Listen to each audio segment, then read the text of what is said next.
Mini London McCluskieganj प्रकृति की गोद में बसा ड्रीम डेस्टिनेशन आपका कर रहा है इंतजार। आइए अपने यादगार लम्हों को बिताइए ड्रीम डेस्टिनेशन में। राजधानी रांची से महज 50 किलोमीटर दूर आपका अपना ड्रीम डेस्टिनेशन। बीजेपी के प्रदेश अध्यक्ष बाबूलाल मरांडी ने चंपई सोरेन सरकार पर आरोप लगाया है कि गरीबों के अनाज को झारखंड सरकार बाजार में कालाबाजारी कर रहे हैं। वही अधिकारियों के तबादले को लेकर उगाही करने का काम किया जा रहा है। सामान्यतः अफसरों के ट्रांसफर पोस्टिंग ऐसे होते रहता है, लेकिन आदमी इतना विचलित क्यों है? वो रिजाइन तक की क्यों बात कर रहा है? तो हमारे एक परिचित थे, अब थोड़ा उनका अफसरों से संबंध रहा है, तो हमने उनको कहा यार हम तो पूछ भी नहीं सकते, हमको बताएगा भी नहीं, थोड़ा पता करो कि इतना एक्साइटेड यानी इतने गुस्सा में है। सामान्यतः ट्रांसफर होता है तो बोरिया बिस्तर लेकर के लोग रहते हैं, लोग चल देते हैं, जल्दी इतना फ्रस्ट्रेट दिखाई नहीं पड़ते हैं लोग।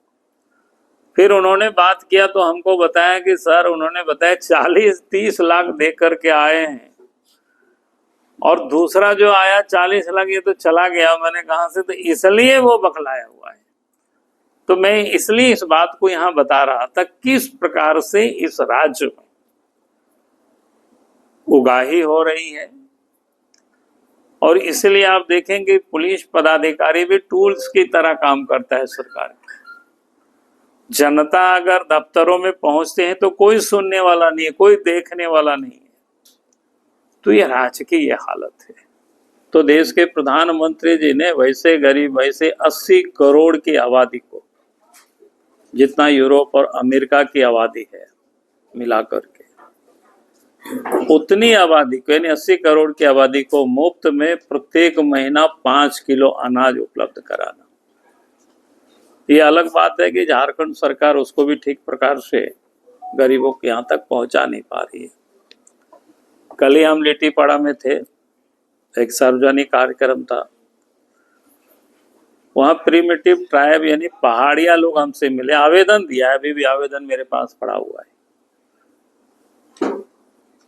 व्यक्ति का नाम और कार्ड नंबर।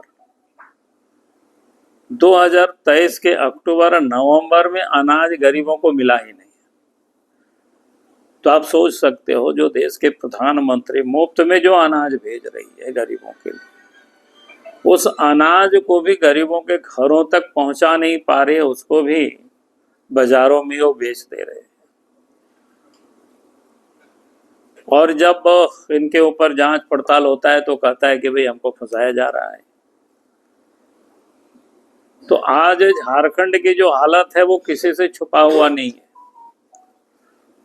पहले हेमंत सोरेन की सरकार थी, इस समय चंपई सोरेन के नेतृत्व में सरकार चल रही है, लेकिन कामकाज में कोई परिवर्तन नहीं आया है। रंग ढंग वही है काम करने की।